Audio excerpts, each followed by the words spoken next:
Hi hello welcome to GRTV.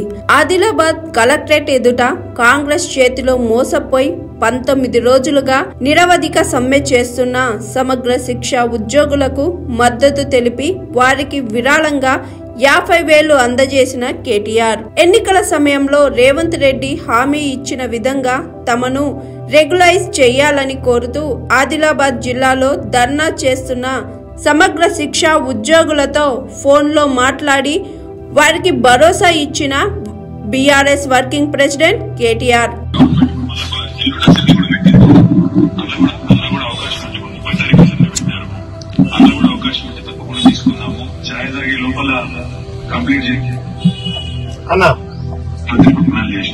వాళ్ళందరికీ మీరు గట్టిగా ధైర్యం చెప్పండి, అందరికి అండగా ఉండండి. నేను మనందరం కూడా అసెంబ్లీలో కూడా తీసుకున్నాము, తర్వాత బయట కూడా తప్పకుండా వాళ్ళకి గట్టిగా మద్దతు. రామన్న నమస్కారమే. నేను తెలంగాణ రాష్ట్ర అధికార ప్రతినిధి పడాల రవీందర్. మా యొక్క మహిళా సోదరిమణులు కేజీబీవీ యూఆర్ఎస్ అదే విధంగా సమస్త ఉద్యోగులు దాదాపు 600-700 మంది ఇక్కడ ఉన్నారన్న. మీ మాట మీ వాణి వాళ్ళు వింటా ఉన్నారు.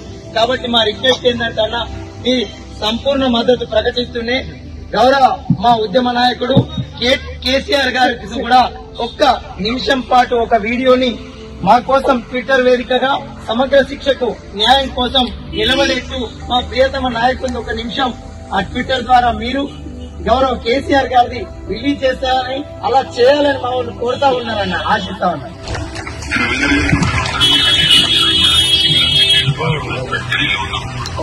తప్పకుండా తిరిగి వచ్చిన తర్వాత మన అనిల్ యాదవ్ గారితో కూడా నేను కోఆర్డినేట్ చేస్తాను, జోగురామన్న సార్తో కూడా నేను కోఆర్డినేట్ చేస్తాను. తప్పకుండా మీరు అడిగిన విధంగా పార్టీ వైపు నుంచి మద్దతు ఎక్స్టెండ్ చేయడమే కాకుండా పెద్దలు కేసీఆర్ గారి దృష్టికి కూడా ఈ సమస్య తీసుకుంటాయి. వెంటనే వారి స్పందన కూడా వచ్చేటట్టు కూడా చూసుకుంటాం. దయచేసి మీరు అందరూ కూడా నా ప్రార్థన ఏంటంటే, పోరాడితేనే ఎప్పుడైనప్పుడు సమస్యలు పరిష్కారం అవుతాయి.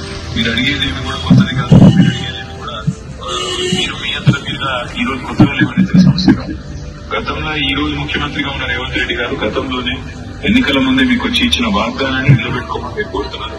తప్పకుండా మీ కోరికలు న్యాయం. Hi, this is Swathi.